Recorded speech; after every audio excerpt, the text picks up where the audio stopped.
Hello everyone, তো তোমরা সকলে কেমন আছো? আশা করি খুব খুব ভালো আছো। আমার নতুন একটা মিনি ব্লগে তোমাদের অনেক অনেক ওয়েলকাম। তো দেখো, আমি এখন ব্যানাচিটি বাজার চলে এসেছি মা পিসিদের সঙ্গে, পিসিদের জন্য শপিং করার জন্য। তো এখানে আমরা এই শপে চলে এসেছি। তো এখানে শাড়ি দেখা হচ্ছিল আর এখানে একটা মিরর ছিল, তাই আমি একটু ভিডিও করে নিলাম। আর দেখো, এখানে প্রচুর শাড়ি দিয়ে দিয়েছিল চয়েস করার জন্য। তো পিসিরা দেখছিল আর কোনটা ভালো লাগছে। তো এখানে অনেক সুন্দর সুন্দর শাড়ি ছিল, আর এই শাড়িটা আমি পিসিকে চয়েস করে দিয়েছিলাম।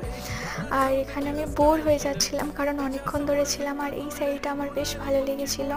তো এখন আমি চলে এসেছি মিও অ্যামোরে, কারণ একটু খিদে খিদে পাচ্ছিলো, তাই চিকেন প্যাটিস অর্ডার দিয়ে দিয়েছিলাম। তো এখানে চলে এসছে আমাদের চিকেন প্যাটিস, আমি আর বুনু খেয়ে নিচ্ছি। আর আমার জানো তো খুব খিদে পেয়েছিলো, তাই আমি খেয়ে নিচ্ছি এরকমভাবে। তো কেমন লাগলো আজকের মিনি ব্লগটা?